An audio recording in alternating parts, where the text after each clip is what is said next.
Voilà, ravi de vous retrouver, mesdames, messieurs, amis internautes de Kër Ndanane TV. Voilà un autre numéro de votre émission autour des politiciens. mbégte ak contentement bu rëy la ñuy am di àndaat ak yéen beneen numéro ci seen émission bi nga xamante ne moom mooy autour des politiciens. comme ni ñu koy defee saa su nekk rek fii ci Kër Ndanane TV lay doon fii ci sur la chaîne de l'élégance saa su nekk rek ñuy waxtaanee ak faram-fàccee lépp li nga xamante ni ça tourne autour de la politique rawatina nag jamono bi ñu toll nii ñuy waxtaanee li nga xamante ni moom mooy élection locale yi. tey nag ma dalal ki nga xamante ne moom mooy monsieur Daouda Ba mu nekk conseil municipal fële ca mairie bu Sangalkam nekk itam membre dans la commission domaniale de la mairie de Sangalkam laata maa gën a xuus si jotaay bi dama koy bàyyi moom mi nga xamante ne muy fi toog jotaay bi nekk monsieur Daouda Ba pour présenter wu monsieur Daouda Ba ñu ngi lay nuyu. maa ngi leen di fay di leen sant di leen gërëm ci invitation bi di nuyu aussi. ak sargal seen téléspectateur ak seen téléspectatrices yëpp di leen ñaanal jàmm aussi vraiment si dalukaay bu bees bi ngeen am fii muy Ndanane TV yàlla def ci barke ak sutura. amiin amiin amiin. am mbégte lool aussi nekk seen gan tey di leen wax rek maa ngi à votre disposition.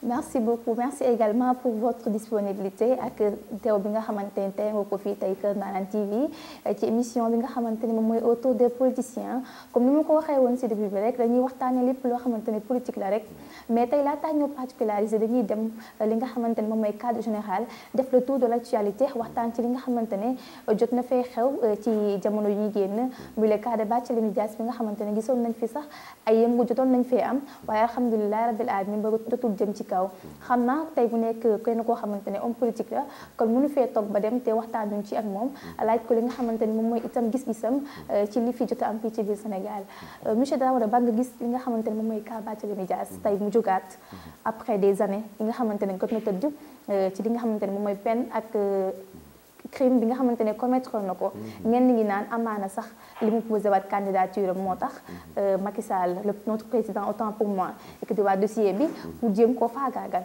ma la ciy laaj yow lan moo ci sa xalaat ci bile sujet. waaw xanaa di leen wax ne rek dossier bu nekk pendant ci mbiru yoon yi ëpp man bëgguma di ci wax mais mën naa ci commentaire parce que li ma ci mën a commentaire mooy il faut que nit ñi xam ni Macky Sall du justice et quand les gens parlent de l'indépendance de la justice ñu bëri dañ koy wax naan justice amul indépendant ñu mais l'indépendance loolu ci nit ki la yow journaliste nga mais sa indépendance fii yow yaa koy wutal sa bopp c'est pas la rédaction qui va vous imposer ni ngay liggéeyee ak ni ngay waxee nag nga war a poser question kii bu ñëwee lii nga ko war a wax waroo ko wax lii waroo ko wax lii yow vous êtes libre c'est comme la justice aussi elle est libre. mais vous savez que si lenteur bi ci am peut-être li mooy li def cas ci ñëpp depuis 2011 la woon ba ñu ñëw 2021 ça fait 10 ans mais nous savons tous que la dame justice elle est très lente doxinu kàkkataar lay dox te aussi vraiment ñoom ñoo juger le moment opportun pour juger ko Barthélémy li muy wax ak li yoon wax du benn parce que boo dégloo ñi nga xam ne ñoo nekk ci mbiru dossier bi nee nañu moom xamoon na convocation bi avant moom moo demandé appel moo def appel moom atte nañ ko mu def appel suñ ko attee mu def appel nag vraiment il faut ñu attewaat ko cour d'appel c'est impératif que mu attewaat ko cour d'appel na moo am sañ-sañ convoquer telle date boo xam ne c'est opportun pour ñu mën ko atte wala ñu déglu ko. mais dogguma la et pourquoi ñoom ils ont choisi justement ce moment parce que am na ñu naan bi ñu defee benn marche en arrière ak le président son excellence bien sûr du ma affirmer mais damay wax ak nit ñi li ñu waxaat mooy ñoom moom il n'accepte pas d'opposition moom bëggul opposition parce que dafay imposer des fois la loi de la force dafay utiliser la force pour préserver son pouvoir parce que xam na ne ki nga xamante ne moom mooy Barthélémy Dias bis bu jëlaatee tey Dakar dina am moom benn majorité bu mu perte est-ce que donc c'est pas juste une méthode ou bien une manière de pouvoir préserver son pouvoir? Je pense que les Sénégalais ne sont pas amnésiques. Il y a 2 ans en arrière, en 2019, le président de la République dañu dem jongante mu am 58%. Et c'est marrant quand j'entends des Sénégalais disent ñun ñooy askan bi la ñuy waxal askan bi choisir na askan bi moo choisir président Macky Sall comme président de la République mais askan boobu ban askan moo ko gën a am sañ-sañ ak baat pour dogal ci réew mi mais quand su fekkee ne 15% mën naa nekk au-dessus de 50%. Vraiment man xaw ma suñu réew mi fan lañ jëm. mais loolu ay jamono la woon quand même. oui mais jamono yi dara changé wu ci en 2019 Macky Sall yorul woon mairie Dakar. gagné wu ko woon. ki ko doon jiite ki nekkoon maire de Dakar n'était pas dans le parti de Macky Sall. et ça n'a pas empêché Macky Sall de gagner à 49% dans la région de Dakar. On le dise quand même, la frustration et le soulèvement populaire qui existent de nos jours n'existaient pas auparavant. non attendez xam nga dafa am loo xam ne il faut ñu xoolaat ko. Sénégalais yi dafa am comportement bu commencé génn bu commencé jaaxal sax àdduna bi le Sénégalais n'est pas violent et soo dégloo nos responsables nos dirigeants aujourd'hui ils ont un discours de guerrier un discours de haine un discours violent te loolu jàpp naa ne du loolu mooy doxal réew mi est-ce que ces gens-là même méritent d'être confiés à ce pays-là mais je suis désolé pour une affaire de culotte on brûle tout le pays, c'est regrettable. On a une cohorte d'air. Mais est-ce que par une autre manière, le président de la République même n'a pas appelé à la guerre par une autre manière quand même? Non. Parce que à chaque fois, opposant à Amérique, non, la population sent frustrée quand même. Qu'est-ce que vous appelez Fagagal? Mais la justice a toujours existé. Vous avez oublié vers les années 68 avec Ousmane Blondin Diop. Mais avant, en 62, où étaient Senghor et Mamadou Dia? Ça a toujours existé. C'est ça qui fait l'harmonie de la démocratie d'ailleurs. Qu'il faut qu'il y ait des gens qui opposent farouchement et des gens qui gouvernent aussi. Ça, moi, je pense que ça, c'est la démocratie. Mais ça a toujours existé. Abdoulaye Wade, combien de fois il a fait la prison? On l'accusait tout le temps, on le mettait en prison et puis on le laissait sortir parce qu'il se défendait. Idrissa Seck, on l'a appelé ici, il a dit jusqu'à l'extinction du soleil, personne ne verra. Mais il s'est défendu, il en est sorti. Toi, on t'accuse d'avoir... qui a fréquenté? C'est Macky Sall qui a pris la main de Ousmane Sonko pour l'amener dans un truc, comment on appelle ça? Dans site beauté ou pas, pour lui demander de faire un massage là-bas. Bon, mais quand non, même. Mais pas. Et vous dites que quand les gens parlent de complot, c'est regrettable. Mais le président de la République, s'il aujourd'hui, au lieu de penser aux affaires de l'État, comment le pays doit aller de l'avant, il pense à compléter contre Ousmane Sonko ou contre Barthélémy Diaz, ça c'est ridicule. Je pense que ça quand même, il faut dépasser ça. Quoi. Mais bon, il peut penser également à comment réduire ses ennemis, mais bon, ou bien ses opposants dans d'autres traitements encore plus larges. Mais il est en train de le réduire, je ne mets pas même à 0, mais à -1. À -1. Vous savez pourquoi? La meilleure manière de réduire ton adversaire politique, c'est de l'ignorer. Macky Sall ne parle même pas de ces gens-là. Selon votre perception, M. Daouda? Non, il ne parle même pas de ces gens-là. Lui, il a autre chose dans la tête. Ah bon? C'est les affaires, c'est l'émergence du Sénégal. Comment faire pour que le Sénégal... On était sur les rampes de l'émergence. On était jusqu'à 7,2% de notre économie. Aujourd'hui, on se retrouve à 1,7%. Tout ça, si vous voulez, il est en train de faire comment redorer son blason pour redéployer l'économie du Sénégal. Mais quand même, c'est pas. S'il pense maintenant à Ousmane Sonko ou à Barthélémy Diaz, mais il va nous retarder. Et il est au-delà. Selon votre perception, tout à l'heure, da nga wax balaa li nga xamante ne moom mooy démocratie te am na ñu jàpp ne dañu nekk di ko salfaani fii ci Sénégal vu la modification du code 239 alinéa 1 bi nga xamante ne dafay dem fekk les manifestations yi nga xamante ne nee nañ ne képp ku ko def rek ak acte bi nga koy defee tu seras accusé comme terroriste ou bien sa acte dañ koy considéré comme genre acte terroriste am na ñenn ñu naan def salfaani suñu ak suñu yelleef jëm ci démocratie yow lan moo ki sa xalaat. Vous savez madame, l'État a plus d'informations que vous et moi. Bien sûr. Et nous savons, nous tous, ce qui se passe actuellement dans ce pays-là. Il y a des forces occultes qui sont en train d'infiltrer les manifestations dans ce pays-là. Comme les nervis? Non, oui. Comme les nervis de Macky Sall? Non, oui, vous pouvez le dire, les nervis, ok. Moi, qu'on n'en disconvient pas. Mais laisse-moi quand même me développer les meilleurs parce que c'est extrêmement important. Bien sûr, vous avez la parole. Vous, nous, comme tous, et c'est l'occasion pour nous de remercier les chaînes de YouTube comme vous. Nous avons vu à travers ces chaînes-là des gens armés devant des magasins d'Auchan et en train de tirer. Moi, je suis un ancien militaire. Je suis de la classe 97. Je connais de quoi je parle. Le pays aujourd'hui, nous tous nous savons, il y a des ressources. Il y a le pétrole, il y a le zircon, il y a du gaz, il y a tout. Les gens sont en train maintenant de voir comment infiltrer pour brûler le pays. Et ça, nous ne les laisserons pas faire. C'est ce que Macky Sall a compris, c'est ce que son gouvernement a compris. Maintenant, il faut mettre des dispositions pour parer à ça. Il n'y a pas autre chose. Bon, il y a des choses, nous, on ne peut pas le dire aujourd'hui. Mais honnêtement, moi je dis que si les gens arrivent à comprendre, seule la paix vaille dans ce pays-là. Quand il n'y aura pas de paix, les gens ne pourront pas, on ne pourra pas faire ces émissions-là et autres. C'est vrai. Il faut qu'il y ait de la paix. Il faut que les Sénégalais soient conscients. Si on brûle le pays, on va le brûler pour nous. Et mieux vaut protéger ce pays-là et éviter qu'on aille dans le chaos. Inch'Allah.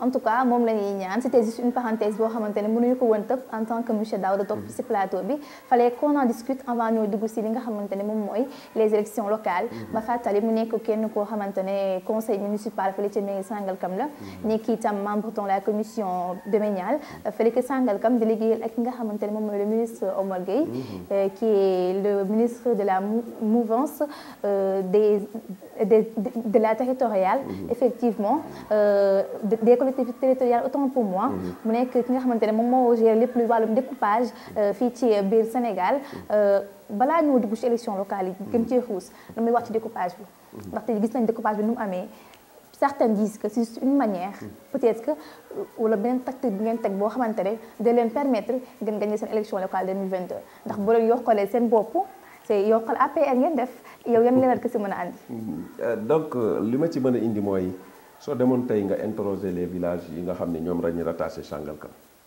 dañ lay wax ne ñun yeex nañ ñoo rattaché Sangalkam parce que nous avons un retard de 10 ans c'est ça qu'ils vont vous dire. Vous savez pourquoi?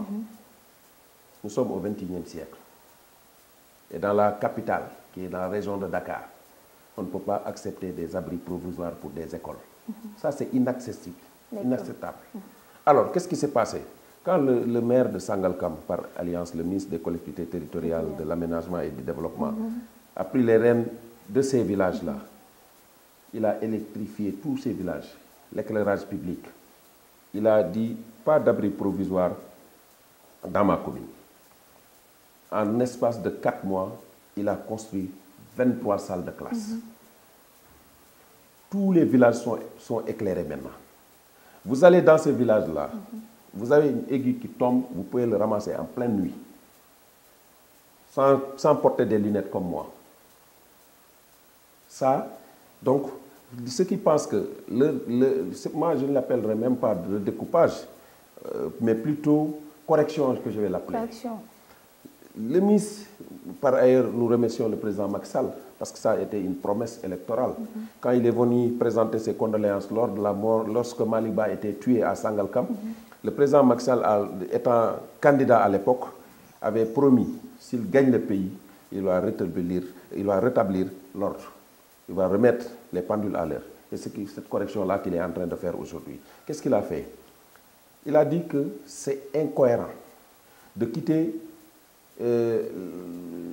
Cité Lebougui, après juste Sédiment, traverser l'autoroute à péage, en passant par Keur Daouda Sarr, Keur Ndiaye-Lo, vous venez Cité Dabar, Cité Nouvel Horizon, vous venez Cité Doudou Basse, vous dépassez, maintenant vous sautez Ndiahirat Sangalkam, Noflay pour aller à Bambilor.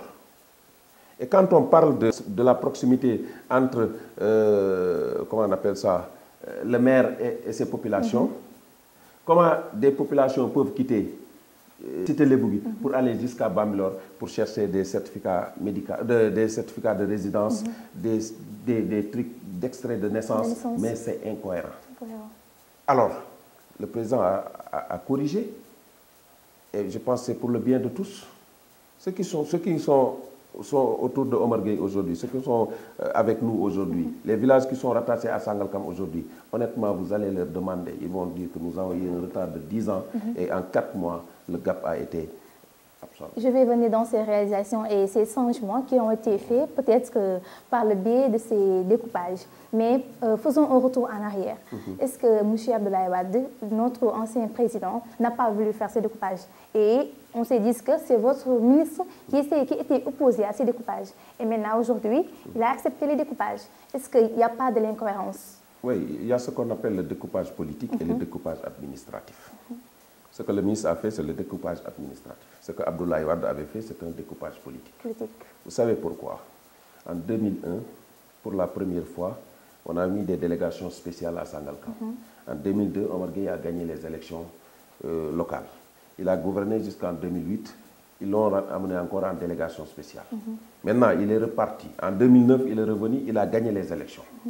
Alors, Abdoulaye Wade a dit que cet homme-là, à chaque fois que j'organise des élections, que je le réduis au néant alors qu'il me gagne les élections. Maintenant, je vais faire autre chose. Si je l'amène directement en délégation spéciale, un problème va se poser. Des techniciens du droit lui ont dit ce qu'il faut faire. Il faut faire un découpage. Alors, ce découpage-là devait être administratif. Mais c'est un découpage politique. Parce qu'ils ont pris, qu'est-ce qu'ils ont pris? La moitié de Ndiahirat, Sangalkam et Noflay. Pour mettre cette petite commune-là, c'est là où on va laisser Omar Gueye. Maintenant, il n'aura pas plus de force, comme ça il ne pourra que gagner ici. Bon, ils vont créer Djakhaï, Niakorop, Tuanpel. Non, Djakhaï, Niakorop, parcelle. Ils ont créé Tuanpel, Niag. Ils ont créé Bambilor. Alors, qu'est-ce qui s'est passé? Alors, on peut découper peut-être les territoires, mais on ne peut pas découper les cœurs. Les populations des 4C étaient avec Omar Gueye. Et il avait gagné les 4C encore. Maintenant, Dieu est juste. Quand il dit que c'est toi qui, quand je trace des destinées, une personne veut s'opposer, moi je l'enlève directement et je mets cette personne-là. En 2012, on est venu, ils nous avaient amené en délégation spéciale et découpé. Ils ont tué Malick Ba. Moi j'ai été emprisonné. Ils m'ont amené en prison. J'ai fait 1 mois à Rebeuss. Les gens ne savaient même pas de quoi il fallait me juger. Parce que c'était une affaire politique. Personne ne pouvait dire que tel a fait ceci, tel a fait cela. Il n'y avait pas de preuve, il n'y avait pas d'argument. Donc voilà. il fallait tuer Malick Ba, mettre Daouda Ba en prison, mettre Mamour Diop en prison. C'est ce qu'ils ont fait et ils ont réussi. Voilà. Maintenant, on est revenu en force. En 2012, quand le président Macky Sall a gagné le pays, il a mis à notre disposition, il a eu le privilège pour la première fois dans l'histoire du Sénégal, de nommer un fils de Sangalkam comme ministre de la République. Depuis l'indépendance jusqu'en 2012, nous n'avions pas encore de directeur de société. Par le biais du président de la République, Macky Sall, il a nommé le ministre Omar Gueye, ministre de l'hydraulique et de l'assainissement en 2012. Et depuis lors, il est en train de faire un excellent travail dans le gouvernement, mais aussi un excellent travail dans la commune. Vous allez à Sangalkam, on n'a rien à envier à Dakar ou à Rufisque. Nous avons une ville. Nous avons une ville moderne d'ailleurs, pas comme les autres villes. De toute façon, voilà. On verra avec le débat. Dañuy des ba tey ci li nga xamante mooy problème de découpage bi les conséquences ak problème yi mu andi parce que gis nañ diggante son excellence le ministre Omar Gueye ak monsieur Len Diop mu nekk maire de Bambilor. Il a accusé à monsieur Omar Gueye un détournement de 115 millions des TEL, des entreprises locales. Parce qu'il a dit que genre ba ñuy jël dëkk yi nekk Bambilor di ko rattaché à Sangalkam. loolu 2021 la. te ba ñuy xaalis 2020 la woon. Peut-être avec la Covid-19 dootuñu woon ci xaalis bi. Omar Gueye xaalis boobu la jël utiliser ko. def ci dëkkaan yi après il dit que dafa def ay réalisations. C'est également quelque chose à signaler ou bien à dénoncer. Peut-être que vous allez apporter des éclaircissements au-delà. Je suis désolé parce que je pense que le maire Ndiaye Diop ne comprend pas le français. Oui. Pourquoi? Quand le décret dit à effet immédiat, qu'est-ce que cela veut dire? Allez consulter le décret. À effet immédiat. Qu'est-ce que cela veut dire? Je suis désolé. Je suis désolé. Mais il a dit que c'était les 15 millions concernés 2020. Non, attendez. 2020. Attendez. À 2021. Ndiaye ne maîtrise pas mieux. Nous avons fait la même école. Oui. Intérêt. Nous avons fait la même école en politique. Nous avons eu les mêmes professeurs. C'est bien. Ndiaye. Il est venu en politique en 1986. Moi, je suis venu en politique en 1988. On était dans la même classe, celle que Omar Gueye enseignait la politique. nous avons partagé tout derrière Omar Gueye. Tout ce qu'il est devenu, c'est grâce à Omar Gueye. C'est Omar Gueye qui l'a fabriqué de toutes pièces. Et je suis témoin. Et j'en connais beaucoup de choses. Malheureusement, nous, au départ, on n'était pas d'accord. C'est aujourd'hui qu'Omar Gueye a compris, nous, on avait raison sur lui.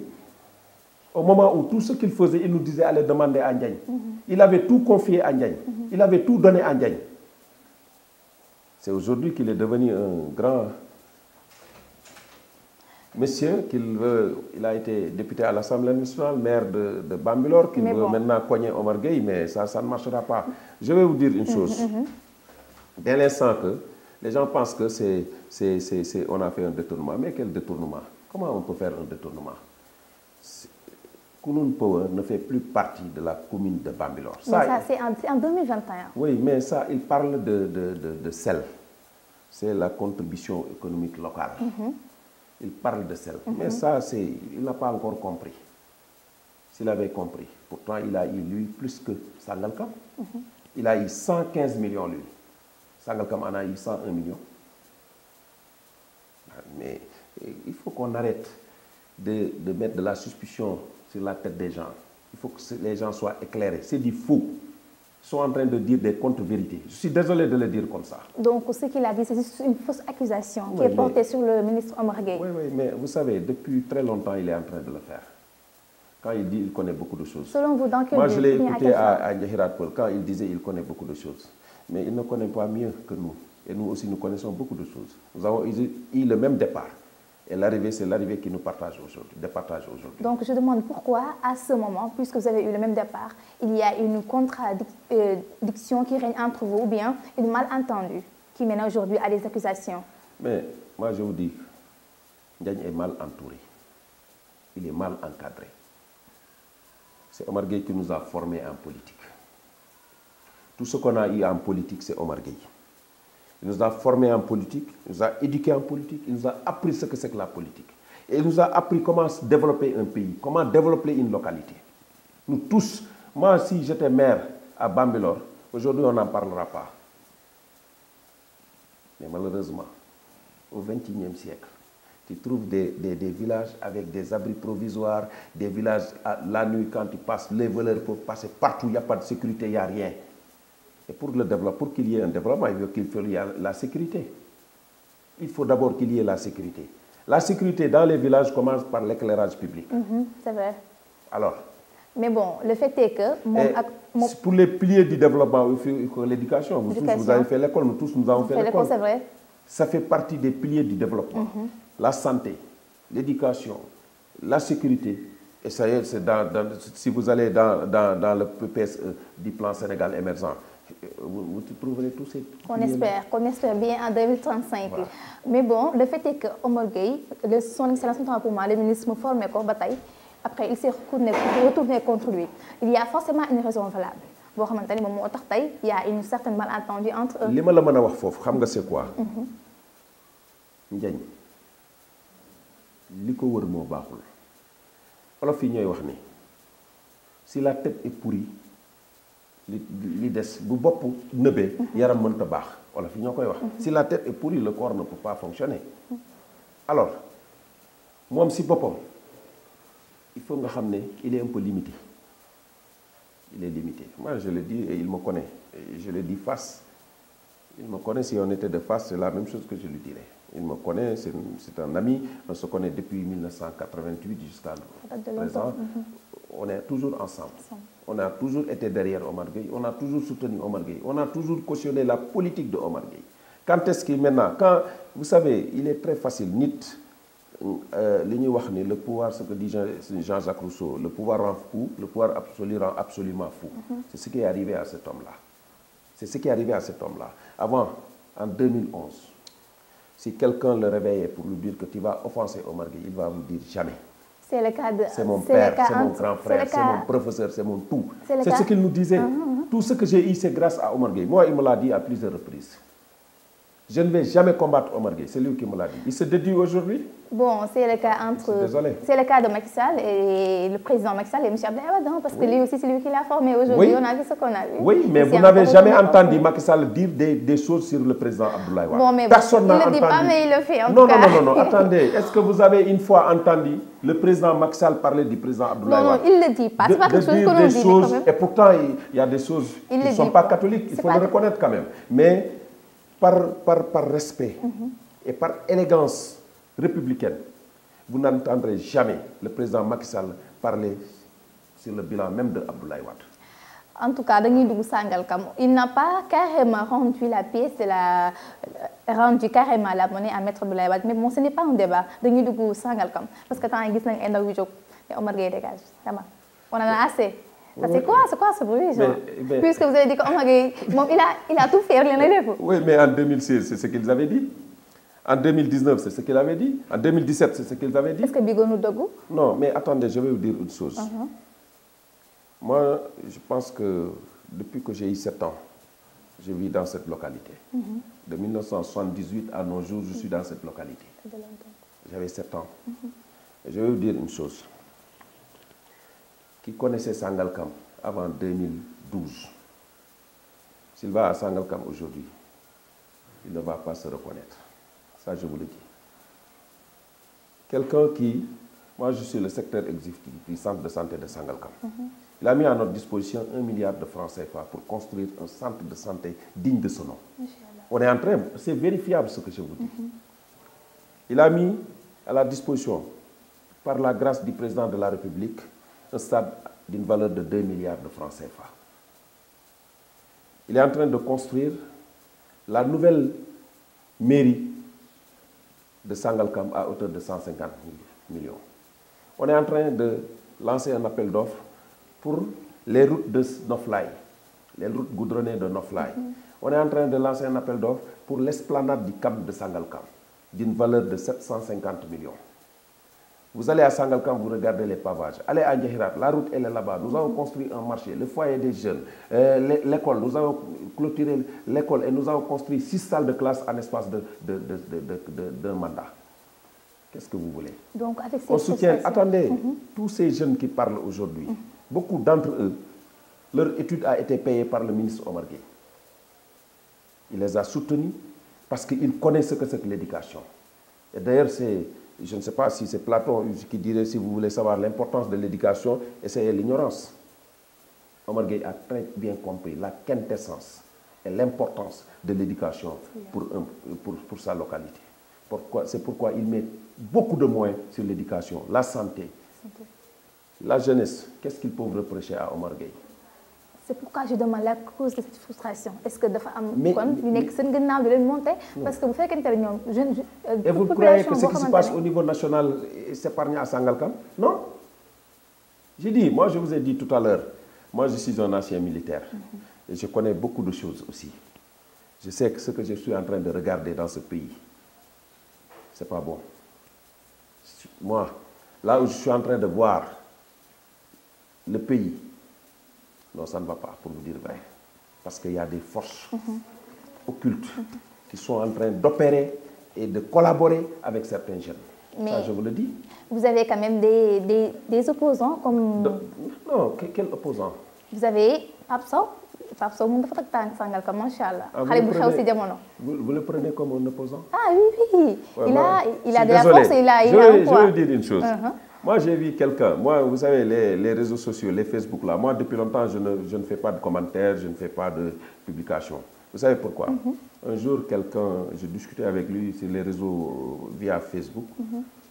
Il m'a manqué de respect. J'ai dit, bon, moi, je voudrais qu'il y ait un débat civilisé. S'il n'y a pas, pour pas y avoir de débat civilisé, moi, je quitte. Parce que moi, j'aime beaucoup les débats civilisés. Alors, il disait que nous, on est des vendeurs de terre. Vous voyez, nous, notre tête de liste, vous regardez, qu'est-ce qui est écrit? Omar Gueye, ingénieur. La tête de liste de Yew Askanbi. Non, c'est Yew Askanbi. Non, ils n'ont pas compris. C'est Yew Askanbi. Ce n'est pas Yew Askanbi. C'est Yew Askanbi. Pourquoi Yew Askanbi? Non, je vais vous dire pourquoi. Quand vous décriez que telle ou telle personne, Omar Gueye et ses alcooliques, c'est des vendeurs de terre, vous voulez aller allier à Pape Sow. Qu'est-ce que cela veut dire? Et vous dites que vous voulez Yewwi Askan Wi ou bien vous da ngeen bëgg Yewwi Askan Wi? Ah, peut-être dañoo bëgg Yewwi Askan Wi ci jaayum suuf si rek. Non, vous savez quelle est la profession de Pape Sow? Qu'est-ce qui est écrit? Jaaykatu suuf la.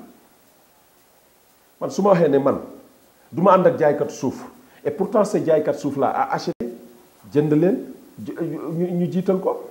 C'est ce qui fait la révolte de Cheikh Thiam. Le Pastef est divisé en deux. Ce qui veut dire que li ñuy wax gëmuñu ko. Puisque nit ñi nañ delloo si suñu xel. Il faut qu'on revienne en arrière pour dire que vraiment le travail qui devait se faire, c'est pas Pape Sow qui peut faire ce travail. Là où il y avait des abris provisoires à Kër Ndiaye Lo, à Kounoune, Kër Ndiaye Lo, Kër Daouda Sarr, il y a cité Kounoune Galap, il y a cité enseignant Kounoune 2, il n'y avait même pas de salle de classe.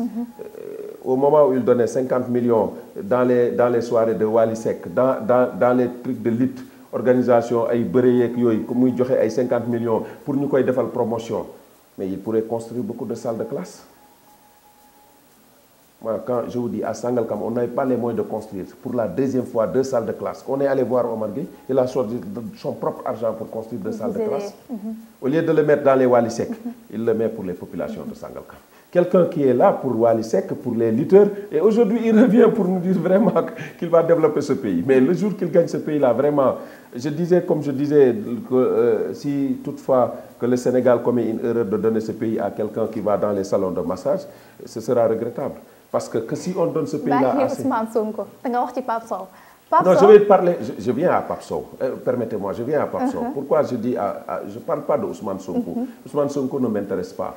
Parce que moi, je sais... Il est un opposant quand même, un grand opposant ici au Sénégal. Mais moi, je peux dire, il n'a pas fait ce que je n'ai pas fait pour ce pays-là. Ah bon? Oui. C'est bien, c'est bien. Oui, mais moi, je vous dis, j'étais au front en Casamance. J'ai donné ma vie pour des populations. Machallah. Ousmane Sonko n'a pas fait plus que moi dans ce pays-là. Moi, je suis un ancien militaire.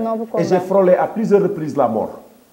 Je pouvais rester là-bas, je pouvais sauter sur des mines, je pouvais me tuer par balle, par éclat de RPG. Mais je suis revenu, je rends grâce à Dieu. Qu'est-ce qu'il a fait dans ce pays que je ne l'ai pas fait? Il n'y en a pas? Pape Sow, je vous dis une chose, je viens maintenant à Pape Sow. Le jour que peut-être qu'on lui confiera la commune de Sangalkam, ce sera catastrophique. Pourquoi? Parce qu'il y aura l'émergence des soirées dansantes. Madame, on doit que soirée là. Ça, je le dis. Le Mbapat, la lutte fera sa promotion et ce qui est dangereux, au lieu de demander aux jeunes d'aller à l'école, d'étudier, apprendre et de sortir avec des diplômes pour pouvoir quand même gérer le pays.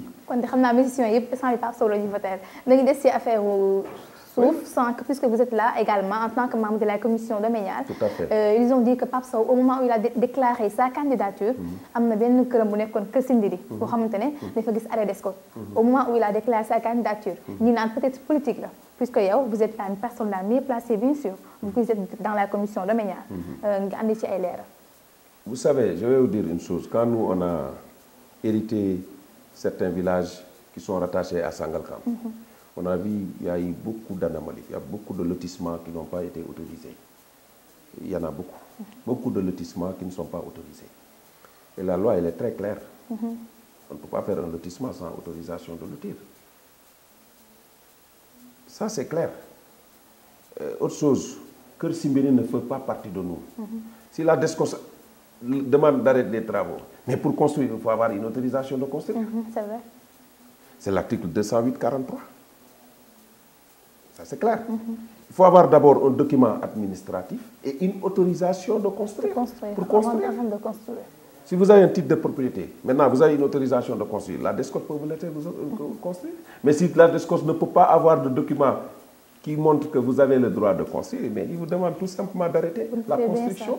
C'est très simple. Maintenant, autre chose, il y a eu beaucoup de bornes qui ont été enlevées et détruites entre Bambilor et Keur Simbiri. C'est des lotissements peut-être que Pape Sow avait fait, mais ça qu'est-ce que Omar Gueye a eu faire? ça ne fait pas partie de l'assiette de sa commune. Lui, ça ne l'intéresse même pas. Ce qui l'intéresse, ce sont les villages qui lui sont rattachés. Comment faire pour que ces villages, d'ici 5 ans, que ces villages-là ne vont plus parler de sécurité, ne vont plus parler de santé, ne vont plus parler de l'éducation, d'environnement et tout ça. Toutes les compétences, les 9 compétences, domaines de compétences qui lui sont transférés, qu'il les exécute vraiment à brio et avec beaucoup d'émergence. Bien sûr, xam naa temps bi xot nañu mais xam naa question bi dañuy tëjee te ça revient justement à lui, monsieur Daouda, qui est aujourd'hui notre invité. Et ici autour des politiciens, Ndiakhirat Peul, puisque vous êtes de Ndiakhirat, comme nous l'avons dit, vous êtes également membre dans la commission de Ménial, là-bas à la mairie de Sangalkam. Amoon na coow bu ñu dégg ay temps entre yow ak la jeunesse de Ndiakhirat, affaire suuf, affaire terrassement, nan la demee? Oui, xam nga man, je rends grâce à Dieu. Parce que depuis ma nekk Ndiakhirat maa ngi sant yàlla. mën naa wax Ndiakhirat bi ma dëkk nit musuma dimbali. nit musuma dimbali. je me suis bâti toute seule toute ma vie. étant élève dama ne la ma lay jox benn anecdote étant élève qu'est-ce que je faisais. bu école tëjee dama doon buntu kër baaxum laa doon daaj mbaar wayal soow di jaay soow ak caakri on m'appelait mais sama copain yi neex soow di ma tooñ. su école tëjee dama doon dem di suqi ay ginaar pour mën a fay sama jàng boobu mën a am paas mën a jënd samay cahier dama doon sol ay fumier dama doon garder dama doon def lu ne je me suis battu toute seule ma vie. Alors qu'est-ce qui s'est passé à Ndiakhirat kenn gisu fa benn pepp suuf bu Daouda jaay nit ñi dañuy wax rek Daouda moom weex dunk la xam nga Omar Gueye boo ko jegee ah ñi opposants yi nag xam nga ku sa wujj di sëlëm doo set waaye kenn du gis benn popp suuf bu ma jaay te je peux mettre ma main sur le Saint Coran ne la billahi wallahi tallahi musuma lekkal Ndiakhirat 15 te lu ma am Ndiakhiraatuma tere yegg fi ma yegg lu ma am rek Ndiakhirat a tax lu ma am ci Ndiakhirat laa ko indi jënduma feneen kër tabaxuma feneen kër man li ma am sama kër boo fa demee comme kër yii la man ci néegu ñax laa juddoo et je suis fier parce que man dama juddu fekk samay parents seen doole demewul noonu mu may ma jom ma am sama jomu bopp je me suis bâti tout seul toute ma vie kenn musuma dimbali ci dara nag koo dégg mu may xas rek billaay dafa waxalul yàlla defaluma dara nag boo di ma xas mais ku mu neex nag nga xas ma parce que loolu la yàlla bindee et puis man mënuma bañ baatu ginnaaw parce que man maa jiitu bien sûr soo jiitoo nag nit ñi yow boo jiitu woon léegi rek ñu ne ah xool ko fulaar bi nangam lii nopp yi génn na nii kii bi ndong li nii parce que yaa jiitu yaa nekk ci kanam yow la ñuy xool loolu bañu ma ko mais buñ la séddee ci gaalu xaj bu ci kenn fekk nga di ci lekk et personne ne peut m'empêcher personne laa wax à Ndiakhirat ne peut m'empêcher ma dund Ndiakhirat amul benn kër bu ma am frontière je suis la seule personne dans le village buy def politique boo xam ne aw ma frontière même mais ceux qui s'opposent à moi man damay dem seen kër c'est noble am na ñoo xam ne nii du ñu dugg ci yenn kër yi parce que relation yi ñu am man quel que soit lu ñu mënti def politique ak yooyu day am relation boo xam ne relation humaine dama koy respecté ma jàpp ne suñu dëkkandoo lañ waxante bi politique la politique c'est pour 21 jours ah di nga bu campagne bi ubbee li may wax gars yi weñ bu ci dal dee mais bu passé man c'est fini je retourne au travail c'est de la politique quand même waaw politique mooy di joxe programme man damay ñëw si di campagne ne leen sama programme lii laa fi réalisé perspective yi lii la su ngeen ma folee mandat bi lii laa fiy def bi ngeen ma folee mandat bi lii laa def léegi su ngeen ma folaatee perspective bi mooy ma jëlee leen fii yóbbu leen fële loolu mooy nekk débat politique bi mais du koo xam ne boo ñëwee yow sa lan mooy sa programme ñii dañ fee yàgg mais ils ont travaillé bu ñu fi yàggee liggéey nañ parce que ñun ak loo mënti wax Ndiakhirat su changé ñun ñoo tax ceux qui sont de l'autre côté mais ils étaient conseillers avant nous. Ils ont travaillé, ils ont été président de délégation spéciale. Et qu'est-ce qu'ils ont fait à Ndiakhirat? Qu'est-ce qu'ils ont donné comme réalisation, comme autre chose? Moi, je peux mettre ce que nous avons fait à Ndiakhirat. Si je donne lim, c'est pas possible. Nit mënu ko xalaat ne def nañ ko. Il y a des choses yoo xam ne que mënuñu ko wax ci kaw ci suuf lañ koy wax. Ay yoo xam ne nii ay indigence, ay étudiants yi ñu jël en charge, ay formation ci wàllu santé. Man fexe ba ñu recruter Ndiakhirat, il y a plus de 50 personnes. À la fin du mois, ils perçoivent de l'argent pour yóbbu seen kër te c'est grâce à nous. Machallah. daanu nag dajul suuf. et puis boo nekkee ci dëkk ñëpp bëgg la baaxul bul ñaan yàlla ku la yërëm gis nga nit ñi. xoolal bul ñaan yàlla mukk ñu yërëm la nañ lay waxal lu bon dire que parce que ku ñu yërëm duñ la waxal lu bon. Merci beaucoup, merci. En tout cas, votre mot de la fin et également le conseil que vous allez justement donner à la jeunesse ici au Sénégal, parce que le monde aussi Sénégal réewu jàmm la élection yi violence bi nañ ko teg ci suuf. Votre mot de la fin, monsieur Ba. waaw sama mot de la fin lenn rek la Serigne Touba dafa wax jàmm moo gën fii moo gën fa nu jëm te ñu am ay mag yu baax ci réew mi Alaaji Maalik Seydina Limaamu alayhi salaam Serigne Abdoulaye Niass Cheikh na Cheikh Saad Bou ay nit ñu baax ci réew mi su dara amee nañu delloo worma xale yi nañu wormaal mag ñi man bi may nekk xale maa ngi fàttaliku ñemewuma woon a jël taseeg mag ma romb ko wala ma nuyu ko benn façon il faut ma dañu doon jàngal boo taseeg mag da nga koy jox ñaari loxo wormaal ko li may ñaan jeunesse bi ñu xam ne adduna bi day soog a commencé mais jeexagul te ku nekk xale di nga mas a nekk mag gis nga li dal xale yi tey daloon na ma man bañkat bu doy waar laa woon je suis un révolutionnaire de nature man révolutionnaire laa de nature mais nag nit day màgg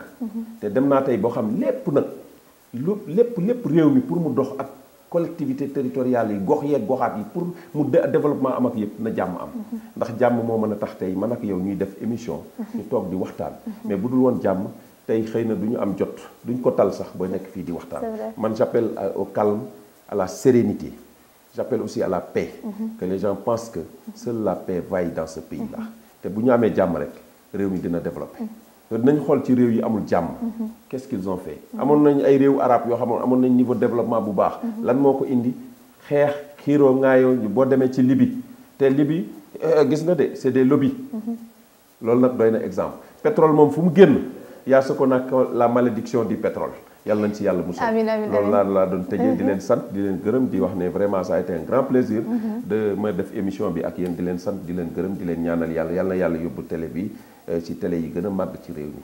Merci beaucoup, merci à vous également. Tout le plaisir est partagé. Et je pense que c'était également un immense et réel plaisir de vous avoir aujourd'hui ici sur le plateau autour des politiciens comme invités. Comme je le dis souvent ici sur la chaîne de l'élégance Kër Ndanane TV di wax rek jàmm boobu nga wax foofu la ñuy jeexalee ndax jàmm boobu ci la lépp xaj yaa def Sénégal réewu jàmm la moom la mës a doon te yaakaar ni itam moom lay yàgg doon di leen dikk rek rendez-vous incha allah fii lay nekkaatee ci Kër Ndanane TV autour des politiciens xanaa laa taaloo di remercier ñi nga xamante ne ñoo nekkoon ci caméra ak ki nga xamante ñoo nekk ci machine bi ngir émission bi mën a antu ñu ngi leen di dig daje incha allah beneen numéro beneen invité ici sur Kër Ndanane TV d'ici là portez-vous bien.